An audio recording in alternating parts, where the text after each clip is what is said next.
আপনাদের সবাইকে নমস্কার। আমি সুকৃতি রঞ্জন বিশ্বাস, এসআরবি মুক্তি ইউটিউবের পক্ষ থেকে আপনাদের কয়েকটা কথা বলবো।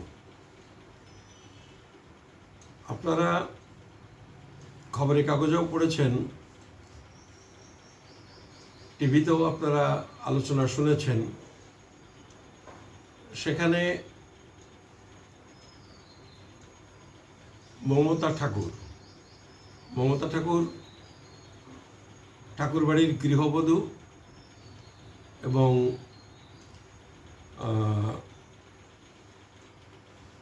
তৃণমূল কংগ্রেসের রাজ্যসভার সাংসদ, এর আগে লোকসভাতে ছিলেন, দুবারের সাংসদ। তিনি বলছেন যে আমরা সবাই নাগরিক, ফলে কাউকে আবেদন করার দরকার নেই। তার কারণ বলছেন উনি সবাই নাগরিক। আমরাও কিন্তু নাগরিক, আমরাও আবেদন করার বিরোধিতা করছি যে আবেদন করার দরকার নেই, আমরাও বলছি। কিন্তু আমরা বলছি না যে আপনারা সবাই নাগরিক বলে দরখাস্ত করবেন না, আমরা এই কথা বলছি না, আমরা অন্য কথা বলছি। কিন্তু মমতা ঠাকুর বলছেন যে সবাই নাগরিক, তাই আবেদন করার প্রয়োজন নেই। আবার ওই বাড়িরই ঠাকুরবাড়ির ছেলে শান্তনু ঠাকুর, এমপি, কেন্দ্রীয় মন্ত্রী, তিনি বলছেন যে সবাই আবেদন করো মানে তিনি বলছেন যে মতুয়ারা সবাই নয়, অধিকাংশ বেনাগরিক, তাই আবেদন করে নাগরিকত্ব অর্জন করতে হবে। তার বক্তব্য হলো, কেউ কেউ বলছেন যে আমি যতদিন ক্ষমতায় আছি আপনাদের কোনো বিপদ নেই। তিনি বলছেন 100-200 বছর পরে যদি এমন কোনো সরকার আসে যিনি আইনত কে নাগরিক কে বেনাগরিক এটা যাচাই করেন, সেক্ষেত্রে বিপদে পড়তে হবে। ফলে নাগরিকত্ব নেওয়া উচিত আবেদন করে। উনি 100-200 বছর বলেছেন, আমি 100-200 বছর বলছি না।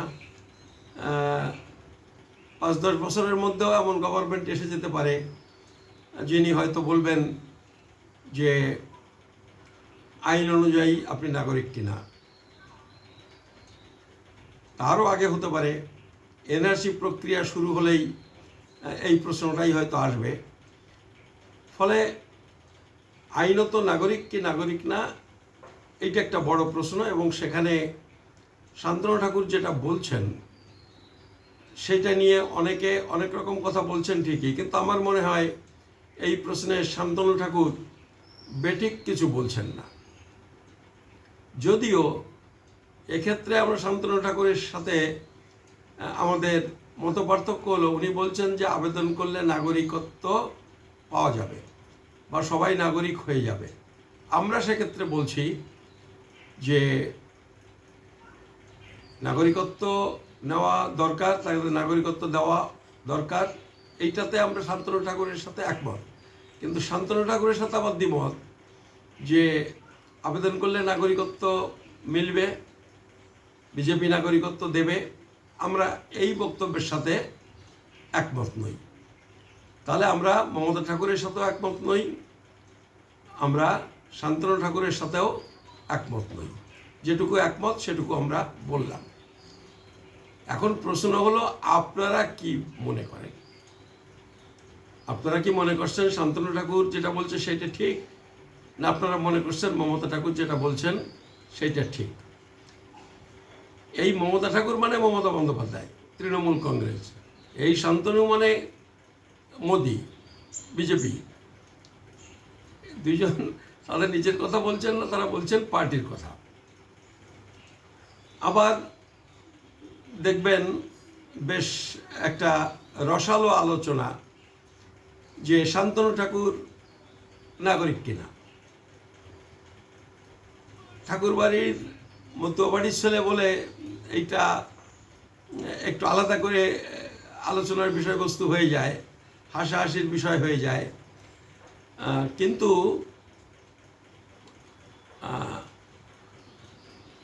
একেবারে যে শান্তনু ঠাকুর যেগুলো বলছেন সেগুলো হাসাহাসির বিষয় নয় এমনও নয়। তিনি বলছেন তৃণমূল যারা করেন তাদের নাগরিকত্ব দেব না। মানে এইসব কথা যারা বলেন তাদের নিয়ে হাসাহাসি হবে, তাদের নিয়ে এরকম হালকা আলোচনা এগুলো তো হবে, বলার চেষ্টা করবে এরা বোকা বুদ্ধু। কারণ নাগরিকত্ব দেব না, তৃণমূল কংগ্রেস করলে নাগরিকত্ব দেব না যেভাবে বলছেন উনি, এটা মনে হচ্ছে উনি অথরিটি, উনি যা খুশি তাই করতে পারেন, বা গভর্নমেন্ট যা খুশি তাই করতে পারে যারা ক্ষমতায় থাকে। তা তো নয়, এটা একটা আইন কানুনের বিষয়। তৃণমূলের জন্য একরকম আইন, বিজেপির জন্য একরকম আইন, এরকম তো অন্তত আমাদের খাতা কলমে সেরকম বলছে না। কার্যত কি হয় না হয় সেটা নিয়েও আমরা দুই কথা আলোচনা করব। এরকম ছেলে মানুষই কথাবার্তা শুধু শান্তনু বলছেন তা না, এটা বলছেন তৃণমূল সুপ্রিমো মমতা বন্দ্যোপাধ্যায় বলছেন। তিনি বলছেন যারা আবেদন করবেন, আবেদন করা মানে বাংলাদেশি হয়ে তোমাকে আবেদন করতে হবে, ফলে আবেদন করলে তাকে রেশন কার্ড রেশন দেব না, কন্যাশ্রী দেব না, বার্ধক্য ভাতা দেব না, বিধবা ভাতা দেব না। তিনি এইগুলো ঘোষণা করছেন। তিনি কি এইগুলো বলতে পারেন? তিনিও এই কথাগুলো বলতে পারেন না। পারেন না মানে কেউ বলতে পারেন যে আইনত বলতে পারেন যে তিনি বাংলাদেশি তাই দেব না, কিন্তু তাও বলতে পারেন না। মানে সেটাও তিনি বলছেন বেআইনিভাবে। কারণ ওই যে নতুন যে 6B হয়েছে তাতে বলেছে আবেদন করলেও এই সুযোগগুলো তার বহাল থাকবে। আইন করে, পার্লামেন্ট আইন করেছে, এবং সেই আইন যখন হয়েছে তখন তো সব দলের এমপিরা ছিলেন। আপনারা দেখুন, সব দলের এমপি ছিলেন। কেউ আপত্তি করেছেন? আপত্তি করেছেন, কি আপত্তি করেছেন? এই সব প্রশ্নে কোনো আপত্তি করেননি। তারা একমাত্র আপত্তি করেছেন মুসলমানদের বাদ দিয়ে কেন আইনটা হচ্ছে, তাই ছাড়া কিন্তু এই যে আজ যে প্রশ্নগুলো এখন আলোচনা আমরা করছি এগুলো নিয়ে কিছু বলেননি। তো এখন মুসলমান প্রশ্ন তো আজকে 8 তারিখ, কালকে সুপ্রিম কোর্টে কেস আছে, আগামীকাল। আপনারা জানেন 236টা কেস হয়েছে কা আইনটার বিরুদ্ধে। তারা বলছেন কা 19 সংবিধান সম্মত নয়, ভারতের সংবিধানের ধর্মনিরপেক্ষ চরিত্র লঙ্ঘন করেছে। তার শুনানি আগামীকাল সুপ্রিম কোর্টে। সেটাও একটা বিষয়। আজকে এই যে 8 তারিখ, আমি আজকে 8 তারিখে এই ভিডিওটা করছি, এটাও একটা বিষয়। এটাও আমার মাথায় আছে যে দুটো কথা এটা নিয়ে বলা দরকার। এখন এই যে সব প্রশ্নগুলো, এই প্রশ্নগুলো নিয়ে এইটা সত্যি শুধু আমার না, আপনাদের সবার। আজকে আপনারা বিভ্রান্ত, আমিও বিভ্রান্ত, যে কে ঠিক বলছেন, কে বেঠিক বলছেন, কি আমাদের করা উচিত, কি করা উচিত নয়। এই যে অবস্থার মধ্যে আমরা পড়েছি, এই দুটো দল বাদেও কিন্তু আরেকটা গ্রুপ আছে। এই যে 236টা কেস হয়েছে, এই 236টা কেসের মধ্যে কিন্তু বামেরাও আছে। বামেরা আছে এই কারণে, বামেরা কেরল গভর্নমেন্ট এই কেসের পার্টি। জয়রাম রমেশ কংগ্রেসের বড় নেতা, তিনি পার্টি। কংগ্রেসের আসাম প্রদেশ কংগ্রেস পার্টি, তারা বলছে যে কা বাতিল করতে হবে। আমাদের মহুয়া মৈত্র কৃষ্ণনগরের সাংসদ, তিনিও এই কেসের পার্টি। তিনি পার্টি মানে তৃণমূল কংগ্রেসের অসম্মতিতে ওখানে সুপ্রিম কোর্টে কেস হয়, সুপ্রিমো তৃণমূলের সুপ্রিমোর কনসেন্ট ছাড়া এটা তো ভাবা যায় না। তারপরে মুসলিম লীগ পার্টি, একটা এসডিপিআই বলে একটা সংগঠন আছে, তারাও এই কেসে তারা সব বলছে যে কার-19 বাতিল করতে হবে। কার-19 বাতিল করতে হবে কেন? মুসলমানদের কেন ওই 6টা সম্প্রদায়ের মধ্যে রাখা হয়নি? এটা উচিত কি অনুচিত, সংবিধান সম্মত কি সংবিধান সম্মত নয়, এটা নিয়ে আমরা অনেক কথা বলতে পারি, অতীতেও বলেছি। তা আজকে আর কেন চর্চা করব? আজকে আর চর্চা আমাদের করার দরকার নেই। আমি যাই মনে করি, আপনি যাই মনে করেন, যে পক্ষ যাই মনে করেন, সুপ্রিম কোর্টে যখন মামলা, দেখা যাক কালকে কি হয়। কালকে যেটা বলে দেবে, কালকে রায় যদি হয়, কালকে রায় না দিয়ে যদি এটার পরে একটা স্টে অর্ডার দিয়ে দেয়, স্থগিত করে দেয় এর আইনের ব্যবহার, আইনের প্রয়োগ, অর্থাৎ যদি বলে দেয় কার-19 ওই মামলার যতদিন মীমাংসা না হচ্ছে ততদিন কা-19 অনুযায়ী কোনো নাগরিকত্ব দেওয়া যাবে না। আগে মীমাংসা হবে কেসের, তারপরে কা-19 অনুযায়ী নাগরিকত্ব দেওয়ার প্রশ্ন আসবে।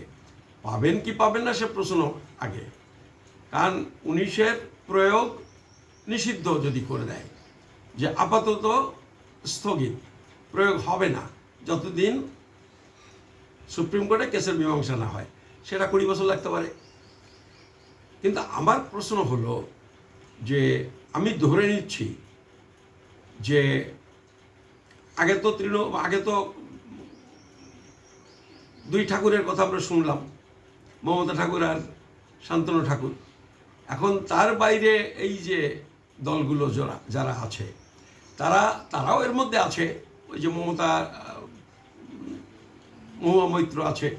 কিন্তু আমি বলছি যে এই সিপিএম, কংগ্রেস, দুটো বড় দল নিয়েই কথা বলি, বা মুসলিম লীগ, এটা যদি কা-19 যদি বাতিল হয় বা তার প্রয়োগ যদি স্থগিত হয়ে যায়,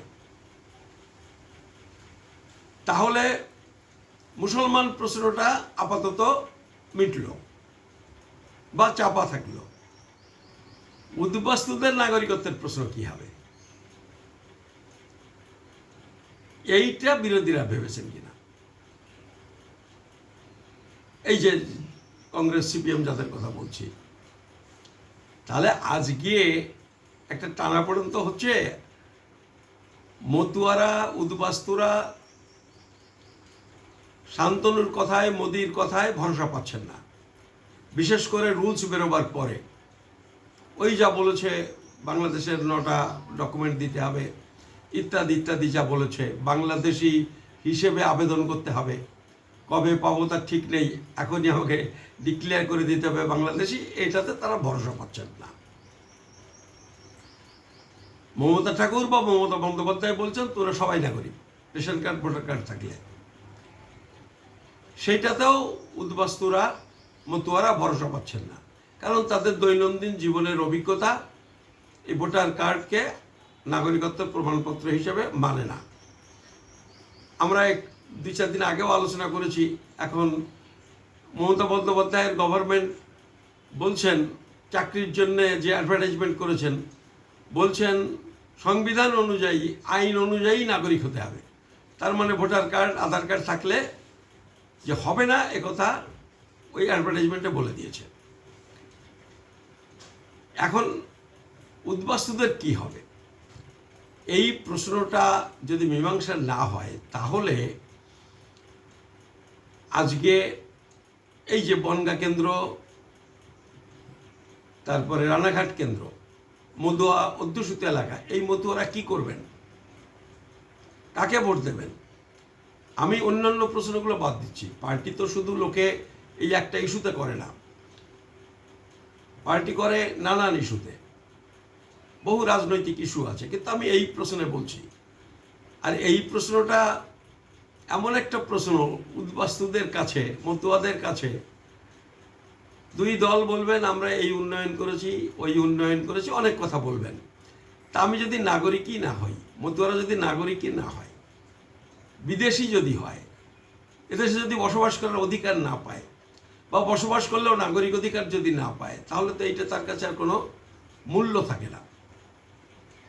এই যে বিষয়টা, এখন আমার মনে হয় যে মমতা ঠাকুর এবং মমতা বন্দ্যোপাধ্যায় যেটা বলছেন যে আমরা সবাই নাগরিক, এইটা বেশি আলোচনা করার দরকার নেই। এই কারণে আমাদের জীবনের অভিজ্ঞতায় আমরা বুঝে গেছি যে আমরা বিভিন্ন নাগরিক অধিকার ভোগ করি ঠিকই, তা সত্ত্বেও আমাদের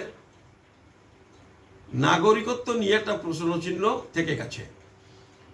ফলে আমরা এটা বুঝে গেছি বলেই আমরা মানে আমি উদ্বাস্তু হিসেবে বলছি, আমি মতুয়া হিসেবে বলছি, উদ্বাস্তু এবং মতুয়ারা বুঝে গেছেন। তাহলে তারা চাইছেন যে অবস্থার পরিবর্তন হোক। তারা কি চাইছেন? তারা চাইছেন যে আমি এই যে বসবাস করি ভারতে, এই আমার ভারতে এই বসবাস, মতো উদ্বাস্তুদের এই ভারতে বসবাস, এবং তারা যে নাগরিক অধিকারগুলো ভোগ করেন, ভোট দিতে পারেন, রেশন কার্ড আছে, আধার কার্ড আছে, এই যা যা অধিকার, বিভিন্ন রকমের ভাতা তারা পান, সুবিধাগুলো পান, এইগুলো যারা পান সেইগুলো একটা আইন তৈরি করে আইন সিদ্ধ করে দেওয়া হোক। আবেদন করে নাগরিকত্বের দিকে উদ্বাস্তুরা যেতে চাইছেন না, ভয় পাচ্ছেন, এরা তারা করবেন না। ফলে তাদের এই অবস্থানটাকে আইন সিদ্ধ করা হোক, রেগুলারাইজ করা হোক, এইটাই হচ্ছে তাদের দাবি। কিন্তু এই যে শান্তনু যেটা বলছেন, আমি সারবস্তু যেটুকু আছে তার কথাই বলেছি যে আইনত তাদের নাগরিক হওয়া উচিত, কিন্তু কিভাবে হওয়া উচিত?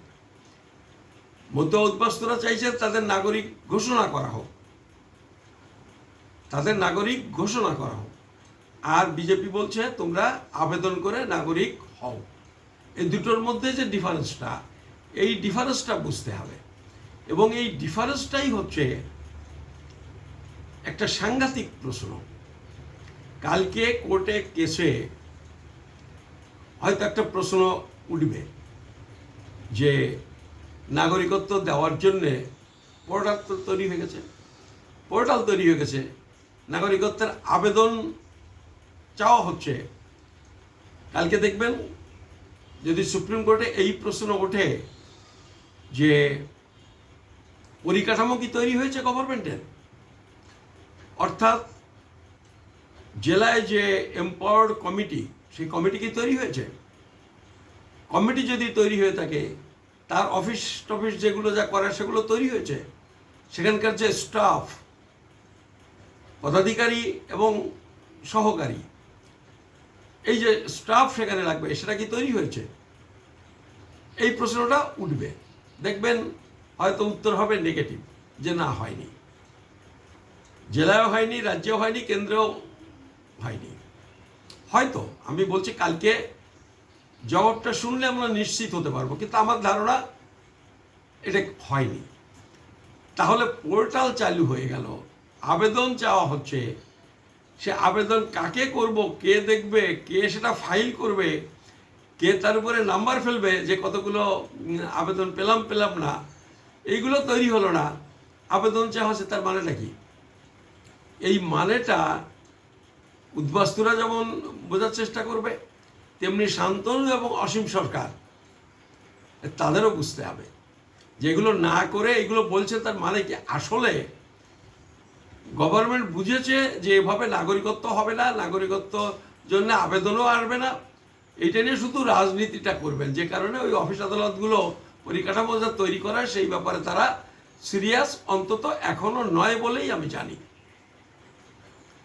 কালকে সুপ্রিম কোর্টের যে সহজ জবাব, সেদিকে আপনারা একটু নজর রাখুন।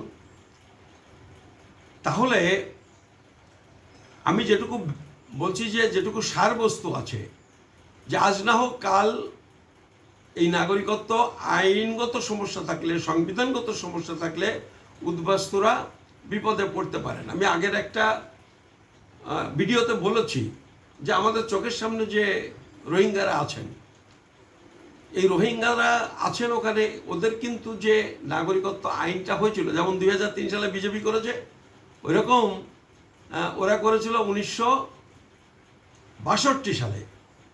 আমি একবার একটু দেখে নিয়ে বলি, 1982 সালে ওরা কিন্তু এই আইনটা করেছিল 1982 সালে। আগের দিন বলেছিলাম, আবার একটু আজকে সংক্ষেপে বলি কি আইন হয়েছিল। 82 সালে আইন করে ওরা 3 ক্যাটাগরির দেশের মানুষকে 3 ক্যাটাগরিতে ভাগ করলো। আমাদের দেশের লোককে কয় ক্যাটাগরিতে ভাগ করেছে বিজেপি? আমাদের দেশের মানুষকেও কিন্তু 3 ক্যাটাগরিতে ভাগ করেছে। কোন কোন ক্যাটাগরি? প্রথম ক্যাটাগরি যারা ভারতের নাগরিক আইন অনুযায়ী, 1 ক্যাটাগরি। 2 ক্যাটাগরি হলো 2014 আগে যারা এসেছেন, 2014 আগে যারা এসেছেন তারা কিন্তু আজকে আর অবৈধ নন, কিন্তু নাগরিকও নন, তার মানে বেনাগরিক কিন্তু বৈধ বসবাসকারী। 2 নম্বর হলো। 3 নম্বর হলো যারা 2014 পরে এসেছেন তারা বেনাগরিক আবার অবৈধভাবে বসবাসকারী। তো দেখুন এই 3 ক্যাটাগরি ভারতে। আর 82 সালে কিন্তু মায়ানমারে, বার্মায় ওই 3 ক্যাটাগরির নাগরিকত্ব দিল। প্রথম নাগরিক কাদের বলল যারা 1883 সালের আগে, 1900 না, 1883 সালের আগে থাকতে যারা মায়ানমারে বা বার্মায় বসবাস করতেন। 1883 কেন? 1883 হলো 1883 সালে ইংরেজরা বার্মা দখল করে। তাহলে ইংরেজরা বার্মা দখল করার আগে থেকে যারা মায়ানমার বা বার্মায় বসবাস করতেন তারাই হচ্ছে ভূমিপুত্র, একটা ক্যাটাগরি। 2 নম্বর ক্যাটাগরি, যেদিন বার্মা স্বাধীনতা পেল, মায়ানমার স্বাধীনতা পেল। স্বাধীনতা পেল মানে ইংরেজ দখল করলো, প্রথমটা বললাম 1823, আর ইংরেজরা ছেড়ে চলে গেল। কত সাল? আমাদের 1947, ওদের 1948, পরের বছর। এইবারে বললো দ্বিতীয় ক্যাটাগরিতে যে 1948 সালের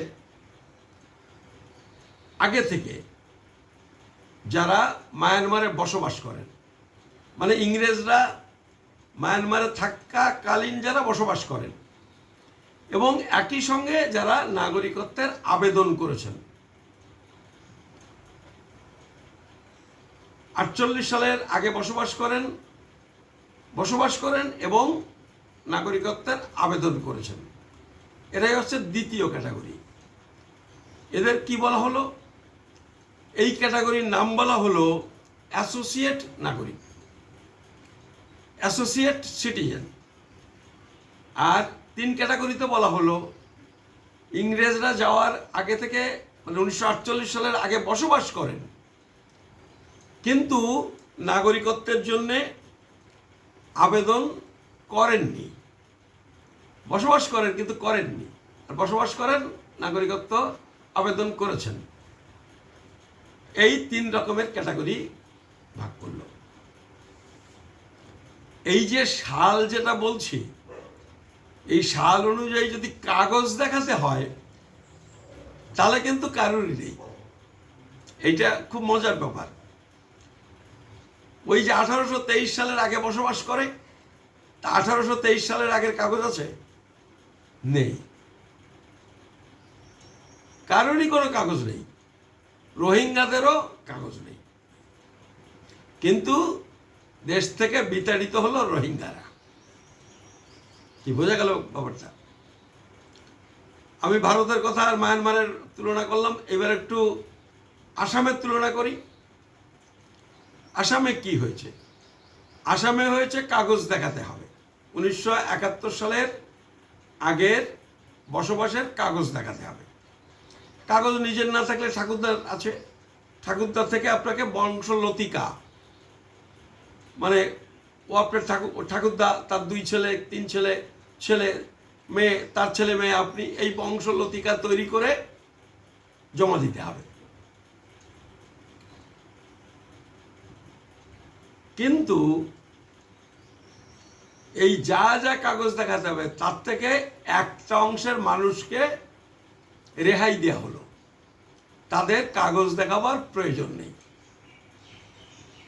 কাদের কাগজ দেখানোর দরকার নেই? যাদের বলা হচ্ছে ভূমিপুত্র, খিলঞ্জিয়া, মানে অসমীয়া ভাষাতে খিলঞ্জিয়া, ভূমিপুত্র বা ভূমি সন্তান। ভূমিপুত্রতে আবার অনেকে আপত্তি করেন, বলেন কন্যারা ভূমি কন্যা, তারা বাদ যাবেন কেন? ভূমি সন্তান বলছেন অনেকে। তাহলে ভূমি সন্তান বলে মানে খিলঞ্জিয়া বলে তাদের বাদ দেওয়া হলো, বা হয়তো সামান্য কিছু একটা কিছু দেখালেই হয়ে যাবে, যাতে তাদের অসুবিধে না হয়। বাদ পড়লো কারা? ম্যাক্সিমামটা বাঙালিরা, আর কিছু বিহারি নেপালি তারা বাদ পড়েছেন। আসলে আইন থাকলে শুধু হয় না, আইনের প্রয়োগেরও একটা ব্যাপার থাকে। মায়ানমারেও তাই হলো। 1823 সালের আগের কাগজ কারোরই নেই, কিন্তু ওরা বলে দিল অনেকগুলো সম্প্রদায়ের নাম বলে দিল, চীন, তারপরে কারেন, আমার নামগুলো সব মনে নেই, 8টা 10টা 7-8টা কমিউনিটির নাম বলে দিল। তারা ওখানকার ভূমিপুত্র, তাদের কাগজ দেখা যাবে না। কাগজ কিন্তু কারোরই দেখানোর ক্ষমতা সেখানে নেই। ফলে ভারতবর্ষেও এই দেখতে পাচ্ছেন না, আলোচনার বিষয়বস্তু যতগুলো টিভি মিডিয়া আছে, আলোচনার বিষয়বস্তু হচ্ছে মতুয়া, উদ্বাস্তু। উদ্বাস্তু মানে মতুয়া। ব্যাপারটা কিন্তু এই জায়গাতে গেছে। এটা নিয়ে কেউ কেউ অবশ্য একটা শঙ্কা প্রকাশও করেছেন। তা সে শঙ্কা মানে আন্দোলন না করলে সে শঙ্কা দূর হতো এরকম নয়, কিন্তু বরং আন্দোলনের জন্যে এইটা এবার থেমে যাওয়ার একটা সম্ভাবনা আছে। এই যে মতুয়ারা আন্দোলন করে করে এমন একটা জায়গায় গেছে যে এখন মতুয়াদের একবারে বিদেশি বলে দেওয়াটা এখন কঠিন কাজ হয়ে গেছে। নীরবে যদি থাকতো তাহলে হয়তো এতদিন ওই মালকানগিরিতে যেভাবে পুশব্যাক করেছে, নবরঙ্গপুরে যেমন পুশব্যাক করেছে, বিভিন্ন জায়গাতে এই পুশব্যাক এতদিন শুরু হয়ে যেত। যেভাবে অ্যারেস্ট করেছিল বলাগড়ে, যেভাবে অ্যারেস্ট করেছিল নদিয়ায়, যেভাবে অ্যারেস্ট করেছিল ঘুষকরা, কেশপুর, এসব জায়গাতে আরও ব্যাপক হারে শুরু হয়ে যেত। আন্দোলনের জন্য আটকে আছে, যারা আন্দোলনের বিরোধিতা করছে তাদের জন্য বলছি। কিন্তু তবুও আমি বলি, এই কথাটা কিন্তু আসছে যে সমস্যা শুধু উদ্বাস্তুদের, কিন্তু তাই কি? আমি এর আগেও বলেছি, আজও বলছি, আমরা প্রধানমন্ত্রীর সাথে মিটিং করতে গেছি। দুজন এমপি ছিলেন, রামদাস আঠাওয়ালে এবং RS গাভাই। এই গাভাই হচ্ছেন এখন সুপ্রিম কোর্টের যে গাভাই সাহেব আছেন, জজ সাহেব, সুপ্রিম কোর্টের জজ, ওনার বাবা এমপি ছিলেন। মহারাষ্ট্রের 22-23 বছরের স্পিকার ছিলেন উচ্চকক্ষের। তারপরে রাজ্যপাল হয়েছিলেন বিহারের, কেরলের। এই গাভাই সাহেবের বাবা, উনি ছিলেন সেদিন মিটিংয়ে। আর রামদাস আঠাওয়ালে এখন যে মোদী মন্ত্রিসভার মন্ত্রী, তিনি ছিলেন। মনমোহন সিং ছিলেন। আরও দুজন এমপি ছিলেন। আর ছিলেন শিবরাজ পাতিল, সেই সময়ের স্বরাষ্ট্রমন্ত্রী। আমি যখন বললাম যে আমাদের কাস্ট সার্টিফিকেটের জন্য এই লাগে, পাসপোর্ট চাইতে গেলে এই লাগে, 71 সাল মানে, কেউ কেউ 50 সালের আগের দলিল, ইত্যাদি ইত্যাদি যা যা লাগে, আমি সেইগুলো যখন মনমোহন সিংকে বলছি, মনমোহন সিং বলছেন যে পাটিলজি, মানে স্বরাষ্ট্রমন্ত্রীকে, শিবরাজ পাতিলকে বলছেন যে পাটিলজি, এই ডকুমেন্ট যদি আমার কাছে চায় আমিও তো দেখাতে পারবো না। আর আপনারা জানেন মনমোহন সিং যখন স্কুল ফাইনাল পরীক্ষার্থী, তখন উনি পাকিস্তান থেকে এখানে চলে এসেছিলেন। উনি তো পশ্চিম পাকিস্তানের লোক ছিলেন। ন্যাশনালি পাঞ্জাবে যা হয়েছিল আপনি জানেন, ওই রকমের মধ্যে কোনো কাগজপত্র নিয়ে আসা সম্ভব ছিল না। জীবন নিয়েই মানুষ পার হতে পারেনি, তার নেই। এটা ঘটনা, তিনি নিজে বলেছেন, আমি শুনেছি বলে আপনাদের বলছি। বলছে এইসব কাগজপত্র তো পাটিলজি আমি দেখাতে পারবো না। আমরা জানি না আদবানিও সিন্ধু থেকে এসেছিলেন, আদবানির আছে কিনা আমরা জানি না। মোদি, তার দেখেছি একটা ওই যে তার তথ্য জানার অধিকার আইনে একটা আবেদন হয়েছিল, তাতে তিনি বলেছেন জন্মসূত্রে নাগরিক। আসলে প্রশ্নটাতে কিছু ত্রুটি ছিল, যে তার নাগরিক সার্টিফিকেট আছে কিনা এই প্রশ্নটা করেছিল। টেকনিক্যালি জবাব দিয়ে দিয়েছে তিনি এখানকার জন্মসূত্রে নাগরিক, কিন্তু জন্মসূত্রে নাগরিক হন, কিন্তু প্রমাণপত্র দেখাতে বললে মোদী সাহেব দেখাতে পারবেন? আছে জন্মের সার্টিফিকেট? আমার মনে হয় না জন্মের সার্টিফিকেট আছে। মানে বিশেষ করে আমি একটু জোর দিয়ে বলছি এই কারণে যে যতটুকু আমরা জানি ভদ্রলোক তেলি, আমাদের দেশের তেলি যেটা ওবিসি কমিউনিটি, প্রায় শিডিউল কাস্টের মতো চেতনা, চিন্তা, আর্থিকভাবে হয়তো একটু সচ্ছল, কমিউনিটিগতভাবে বলছি। আর উনি যখন চায়ের দোকানদার ছিলেন, মানে উনি না হলেও ওনার কাকা স্টেশনে চায়ের দোকান চালাতেন, তার মানে খুব সচ্ছল পরিবার এমন নয়। তো এইরকম পরিবারে মোদির যা বয়স, তাতে বার্থ সার্টিফিকেট থাকার কথা নয়। কিন্তু মোদি সাহেব বললেন হয়তো তাকে এটা দেখাতে হবে না, কারণ তিনি প্রধানমন্ত্রী এবং নরেন্দ্র মোদী। কিন্তু একজন গরিব আদিবাসীকে, তার বয়সের একজন গরিব আদিবাসীকে কিন্তু আসামের ক্ষেত্রে কাগজ দেখাতে হয়েছে, 100 বছরের বৃদ্ধকেও দেখাতে হয়েছে প্রমাণপত্র। আমরা কাগজে বহুবার পড়েছি, এখনও আমরা দেখতে পাচ্ছি মোদি বা তার থেকে বেশি বয়সের লোকজন কাগজ দেখাতে পারছেন না বলে হ্যারাসমেন্ট হচ্ছেন। ফলে গরিব মানুষের এই সমস্যাটা হবে।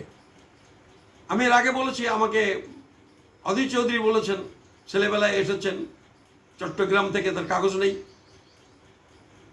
কোনো কাগজ তিনি করেননি, কিন্তু বলা হচ্ছে যে উদ্বাস্তু মানে মতুয়া। আমি সুজন বাবুর সাথে আমার কথা হচ্ছিল একদিন, সুজন চক্রবর্তী সিপিএমের বড় নেতা, একদিন ওনার সাথে কথা হচ্ছিল ওনাদের উত্তর চব্বিশ পরগনা জেলা পার্টির জেলা অফিসে। সেখানে মৃণাল কান্তি চক্রবর্তী জেলার সেক্রেটারি, তিনি ওই আলোচনার মধ্যে বললেন, তা আমারও তো নেই, আমি তো সাতক্ষীরা থেকে এসেছিলাম। সুজনবাবু বরিশাল থেকে এসেছিলেন, বললেন বাবার সাথে এসেছিলাম, ছোটো ছিলাম, আমি তো এসে কিছু করিনি। তার মানে জন্ম তার বরিশালে, মৃণাল চক্রবর্তীর জন্ম সাতক্ষীরে। তাহলে ওখানে যদি জন্ম হয়, তিনি তো ভারতের জন্মসূত্রে নাগরিক নন। তাহলে তাকে কি করতে হবে? আইন অনুযায়ী তাকে 48 সালের পরে এসেছেন, 60-এর দশকে এসেছেন বলেছেন, তাকে নাগরিক সার্টিফিকেট করার প্রয়োজন ছিল, এখনো আছে। না হলে তিনি কিন্তু আইনত নাগরিক নন। তা তার হয়তো কিছু অসুবিধা হবে না, ওই যেমন রোহিঙ্গাদের হয়েছে অন্যদের হয়নি মায়ানমারে, ওই যেমন খিলঞ্জিয়াদের হয়েছে আসামে অন্যদের হয়নি। এখানে হয়তো অসমিয়া বাঙালিও নয়, রোহিঙ্গা বার্মিজ নয়, এই জায়গায় উচ্চবর্ণ নিম্নবর্ণ আছে। মূল ভোগান্তিটা হয়তো নিম্নবর্ণের মানুষের হতে পারে। আইন তো কত কিছু থাকে, কিন্তু আইনের প্রয়োগ কার হাতে, এইটা একটা খুব বড় কথা।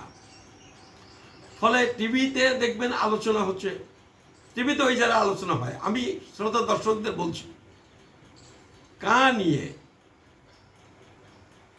K-19 নিয়ে, এনআরসি নিয়ে যত আলোচনা হয়, তাতে কি আপনাদের বুদ্ধিতে কি মনে হয়েছে ওই যারা ওখানে বসেন তারা এই আলোচনা করার যোগ্য কেউ কিছু জানেন? আমার মনে হয় আমার সাথে একমত হবেন। আমি সব কটা টিভি চ্যানেলের কথা বলছি, যারা এই আলোচনা করেন তারা এই আইন কানুন সম্পর্কে কিচ্ছু জানেন না, কিছু সাধারণ ধারণাতে কিছু কথা বলে যান, কিন্তু তারাই ডাক পান। যারা বোঝেন তারা ডাক পান না কেন?